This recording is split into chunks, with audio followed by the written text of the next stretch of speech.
আমরা এবার একটা দারুণ শোভাযাত্রা পাইছি, তাই না? সব জাতি গোষ্ঠীর শোভাযাত্রা। এমন কোনো গ্রুপ নাই বাংলাদেশে যা এই শোভাযাত্রা আসেনি। এইটাই আগামীর বাংলাদেশ। আগামীর বাংলাদেশ বাঙালির না, আগামীর বাংলাদেশ বাংলাদেশে বসবাস করা সব জাতিগোষ্ঠী। তারপরেও পন্দের আলো লিখে বাঙালির প্রাণের উৎসব। মাসুদ ভালো হবে কিন্তু পন্দের আলো ভালো হবে না। এর মধ্যে ছায়ানট তার বদমাইশি কিন্তু বন্ধ করেনি, বলিছে বাঙালি জাগবেই, সবাই মিলে সুন্দর দিন কাটানোর সময় ফিরবেই। বুঝিসাও? ফিরবেই, ফিরবেই মানে সময়টা চলে গেছে। আবার আপা যখন চট করে ফিরে আসবে তখন আবার সুন্দর দিন কাটাবে। আগে কি সুন্দর দিন কাটাইতাম, এখন কাটাইতে পারিতেছে না। আমি জানতাম এই বদমাইশি এরা করবে। ছায়ানট ভালো হইতে পয়সা লাগে না। ছায়ানট ভবনে গেলে ছাগলের খোয়ার বানাবো, সামেসি কোণে আমি বয়ান ফেরি করলে। এই জন্য বলছিলাম কি কয় কি গায় সেটা আগে থেকে দেখে নেওয়ার জন্য। যাই হোক, এবার আসি রাজনীতিতে। প্রথমে ঐক্য নিয়ে কথা বলি। হাসিনার বিরুদ্ধে লড়াই যারা করেছি তারা কেন ঐক্যবদ্ধ নাই? এটা একটা সাধারণ মানুষের প্রশ্ন। এই প্রশ্নটা সঙ্গত, আর এটাও সঙ্গত যে আমাদের ঐক্য থাকারও কথা না। দ্বিতীয় বিশ্বযুদ্ধে হিটলারের বিরুদ্ধে আমেরিকা, রাশিয়া, ব্রিটেন একসাথে লড়াই করেছে। এদের বলা হয় যে মিত্র বাহিনী। তো হিটলারের পতন হওয়ার পরে রাশিয়ার আমেরিকার মিত্রতা কি থাকিছে? থাকে নাই। এই দুই শক্তি ঠান্ডা যুদ্ধে লিপ্ত হয়েছে, তাই না?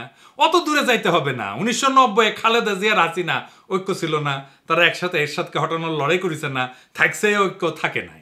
হাসিনা বিরোধী ঐক্য নষ্ট করার দায় পড়ে বিএনপি।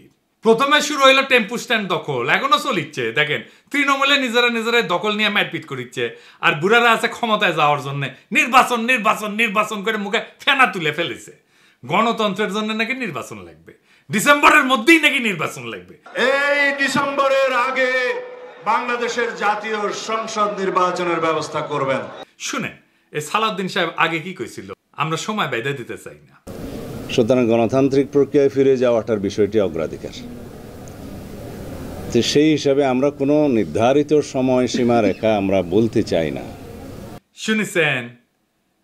তো এখন সময় বেঁধে দিতে চায় কেন সালাউদ্দিন সাহেব? ইন্ডিয়ানরা কয়ে দিছে আপনি তো 9 বছর ওদের আতিথেয়তায় ছিলেন, আপনার দলের লোকেরাই তো মনে করে আপনি কম্প্রোমাইজ। আপনি ভারত সরকারের আশ্রয় থেকে রাজনৈতিক কর্মকাণ্ড চালাইতেন। কেমনে কেমনে আপনারা চালাইতে দিত? আপনার দলের লোকেরাই বলেছিল। দেখেন কি লিখিছে, বিএনপির নেতা কর্মীদের বড় একটা অংশ এখনো সালাউদ্দিন আহমেদকে পরিপূর্ণভাবে মুক্ত বা স্বাধীন বলে মনে করেন না। তাদের যুক্তি, সালাউদ্দিন আহমেদ আদালতে খালাস পেয়েও দেশে ফিরতে পারছেন না। তিনি দীর্ঘ 9 বছর ধরে ভারতে আছেন, সেখানে কতটা প্রভাব মুক্ত থেকে তার পক্ষে শক্ত রাজনৈতিক ভূমিকা পালন করা সম্ভব তা নিয়ে অনেকের মধ্যে সংশয় আছে। ভারতে যখন উদ্ধার হয়েছিলেন তখন আপনার দেওয়া স্টেটমেন্ট নিয়ে বিবিসিও সন্দেহ করেছিল। আপনি বলেছিলেন মুখোশ পরা লোক আপনারা ফেলাই গেছে, নিজেরও মুখ ঢাকা ছিল। তো প্রশ্ন করেছিল মুখ ঢাকা থাকলে আপনি কেমনে দেখলেন মুখোশ পরা লোক ফেলাই গেছে আপনারে? যাই হোক, এ বিষয়ে পরে আসবো, আরো মেলা আছে। তারপরে তো এস আলম কেস আছেই। মানুষে মনে করে এস আলমের ব্যবসা এখন সালাউদ্দিন সাহেব দেখে। এমনি এমনি গাড়ির চুরি ছিল তাই না। সালাউদ্দিন সাহেব যখন ধরা পড়েছিল না, তখন এস আলমের ব্যাংকের এক ম্যানেজারের বাসার থেকে ধরা পড়েছিল। এস আলমের সাথে আপনার এত খাতির কেন সালাউদ্দিন সাহেব? আবার সালাউদ্দিন সাহেব কইছে বারবার মনে করাই দেবে প্রফেসর ইউনূসের সরকার অনির্বাচিত অনির্বাচিত। কিন্তু একটি নির্বাচিত সরকারের বিকল্প তো আপনারা হতে পারেন না, আপনারা অবশ্যই অনির্বাচিত। সেটা প্রতিদিনই আপনাকে স্মরণ করিয়ে দেওয়া হবে।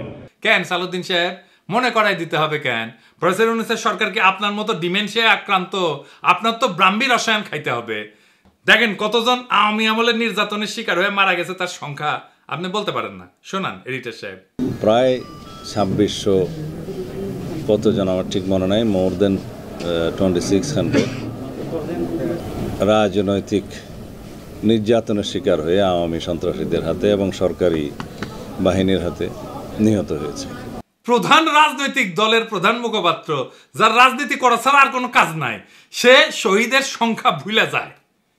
শুধু শহীদের সংখ্যা ভুলে যাওয়া না, 24-এর বিপ্লবকে বিপ্লব বললে স্বীকার করতে চায় না। শুনেন, এই সালাউদ্দিন সাহেব এর আগে কতবার এই আগস্ট বিপ্লবকে বিপ্লব বিপ্লব বলিছে। দেখেন কক্সবাজার আরও 2 সন্তান এই জুলাই আগস্ট বিপ্লবে শহীদ হয়েছে, দেখেছেন? আরো দেখেন, জনগণ তাদের গণতান্ত্রিক অধিকার ফিরে পাওয়ার জন্য এই গণবিপ্লব সংগঠিত করেছে। দেখেছেন? আরো আছে দেখেন।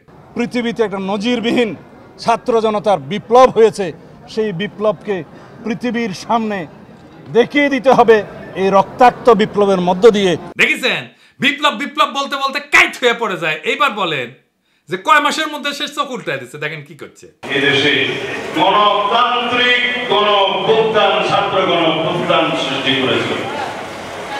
কেউ যদি এটাকে বিপ্লব বলতে চায় তাহলে আমি দুঃখ প্রকাশ করব, এটা কোনো সামাজিক বিপ্লব নয়। তো সালাউদ্দিন সাহেব, আপনার এটা মুখ না গোয়া? হাসিনার সাথে তফাৎ কি? হাসিনা চোখে মুখে মিছা কথা কইতো, আর সালাউদ্দিন সাহেব নিজে যা বলছে সেইটা 1 বছর না যাইতে যাইতেই ঘুরে ফেলছে। ক্ষমতায় গেলে কোনো প্রতিশ্রুতি রাখবে এরা?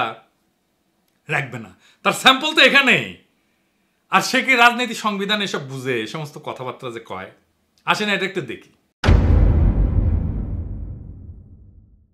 সে বলছে নির্বাচিত সংসদ সংবিধান সংশোধন করবে। শুনেন, সংবিধান সংশোধন করবে কে? একটি সংসদ, জাতীয় সংসদ, গণতান্ত্রিকভাবে নির্বাচিত একটি রাজনৈতিক সরকার, একটি জাতীয় সংসদ সংবিধান সংশোধন করার এখতিয়ার রাখে। ওই সংবিধানও বুঝে না। বাংলাদেশের জনগণ সংবিধান রচনা করবে। অবাক ব্যাপার কি জানেন? বাংলাদেশের মানুষ এই 55 বছরে একবারও নিজের সংবিধান নিজে রচনা করতে পারেনি, একবারও না। বিষয়টা বুঝায় বলি। ধরেন আপনি পরীক্ষা দেবেন, আপনার প্রশ্ন করবে কে? আপনার টিচার তো, তাই না? আপনি তো আপনার প্রশ্ন, পরীক্ষার প্রশ্ন তৈরি করতে পারেন না। সংবিধান রচনা বা সংশোধন সেই রকম। আপনি যখন সংসদে বসেন তখন আপনি সংবিধানের আলোকে তার নির্দেশনায় আইন তৈরি করেন। আইন তৈরি করাই সংসদের কাজ। এলাকার উন্নয়ন সংসদের কাজ না। এলাকার উন্নয়ন পৌরসভার কাজ বা সিটি কর্পোরেশনের কাজ বা ইউনিয়ন পরিষদের কাজ। সংসদ সদস্য আসলে পৌরসভার চেয়ারম্যান মনে করে নিজেকে। রাষ্ট্র তাই করে, তার মাধ্যমে উন্নয়ন প্রকল্প করে।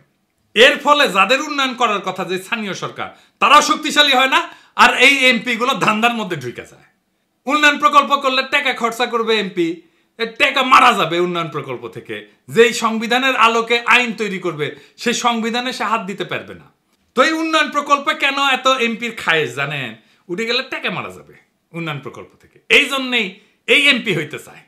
যেই সংবিধানের আলোকে আইন তৈরি করবে সেই সংবিধানে তো সে হাত দিতে পারবে না, তাইলে তো সে সংবিধান এমনভাবে বানাবে যে তার সুবিধা হয়। তাই সংবিধান রচনা করে গণপরিষদ। গণপরিষদের কাজ শুধু সংবিধান রচনা করা। সেই সংবিধানের আলোকে সংসদ নির্বাচন হবে। তখন গণপরিষদ ভেঙে যাবে। বিএনপি বলে আমরা নাকি নির্বাচন চাই না, মিছা কথা। আমরা নির্বাচন চাই, যত দ্রুত নির্বাচন সম্ভব সেটাই চাই, কিন্তু সেই নির্বাচন গণপরিষদের নির্বাচন, যা একটা নতুন সংবিধান রচনা করবে। বরং বিএনপি নির্বাচন চায় না, বিএনপি গণপরিষদ নির্বাচন চায় না। কারণ গণপরিষদ তো তাদের লুটপাটের রাস্তা বন্ধ করে দেবে নতুন সংবিধান লিখা। তাই তারা সংসদ নির্বাচন চায়। আপনারাই বলেন, হাসিনা যে সংবিধান রেখে গেছে, যে সংবিধান খালেদা জিয়া ছুঁড়ে ফেলে দিতে চাইছেন, সেই সংবিধান বদলাইতে চায় না কেন বিএনপি? এই প্রেম কেন হাসিনার সংবিধানের প্রতি, সেটা আমরা জানতে চাই। নয়তো ব্যাখ্যা দেন কেন খালেদা জিয়া সংবিধান ছুঁড়ে ফেলে দিতে চাইছিলেন। সে বলে প্রফেসর ইউনূসের সরকার অনির্বাচিত সরকার। আসেন এটা একটু বুঝে দেখি, আগে এটা শুনে। কিন্তু একটি নির্বাচিত সরকারের বিকল্প তো আপনারা হতে পারেন না। আপনারা অবশ্যই অনির্বাচিত, সেটা প্রতিদিনই আপনাকে স্মরণ করিয়ে দেওয়া হবে। সালাউদ্দিন সাহেব 1975-এর 7ই নভেম্বর থেকে 1978 সাল 3রা জুন পর্যন্ত জিয়াউর রহমানকে নির্বাচিত সরকার ছিল। দুনিয়ার কোথাও আছে অন্তর্বর্তীকালীন সরকার নির্বাচিত হয়? আন্দাবরি কথা বলেন কেন? নির্বাচিত অনির্বাচিত প্রশ্ন আসতেছে কেন? ওই যে ইন্ডিয়া বলে দিছে না আনইলেক্টেড সরকার, এটাই শিখাই দিছে ইন্ডিয়া বিএনপি। তাই জপিচ্ছে। ওই যে দিল্লি রয়টার্সে লেখা হইল না আনইলেক্টেড সরকার, এই যে দেখেছেন, an unelected interim government led by Nobel Peace Prize laureate Mohammad Yunus. ওই যে কইছে না ইংরেজিত কিবেন কইছে, ইংরেজিত যেহেতু কইছে ঠিকই কইছে। তারপর থেকে বিএনপি জপিচ্ছে আনইলেক্টেড অনির্বাচিত। আরে অন্তর্বর্তীকালীন সরকার তো অনির্বাচিত হয় রে বেকুব। প্রশ্ন হচ্ছে সরকার বৈধ কিনা। জি এটা বৈধ সরকার। আপিল বিভাগের মতামত নিয়ে সরকার গঠন করেছে সুপ্পু। তো করে প্রিয় সুপ্পু, বিএনপি প্রিয় সুপ্পু নাকি এখন সুপ্পু তিতা হয়ে গেছে? আইনের কোনো ফাঁক নাই কলে। আর এই সরকারের সকল কাজের বৈধতা দিবে সেটা সালাউদ্দিন সাহেবের দলই হোক বা অন্য কোনো দলই হোক, যেই আসুক ক্ষমতা। সালাউদ্দিন সাহেবের দলের আসার সম্ভাবনা কম, অন্য দলই হয়তো আসবে। পরবর্তী সরকার ক্ষমতা আসলে যার প্রথম কাজ হবে প্রফেসর ইউনূসের সরকারের সকল কাজকে বৈধতা দিয়ে আইন তৈরি করা। এটা তাকে করতেই হবে, না হলে তার সরকার অবৈধ হবে। বিএনপির সাথে আমাদের সমস্যা নির্বাচন নিয়ে না, বিএনপির সাথে আমাদের তফাৎ হাসিনার ব্যবস্থা টিকায় রাখে আগে সংসদ নির্বাচন, নাকি হাসিনার ব্যবস্থা কবর দেওয়ার জন্য আগে গণপরিষদ নির্বাচন।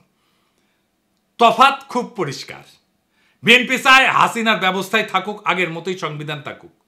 আর আমরা চাই হাসিনার ব্যবস্থা বদল করার জন্য গণপরিষদের নির্বাচন হোক আগে, নতুন সংবিধান তৈরি করি, নতুন সংবিধানের অধীনে সংসদ নির্বাচন।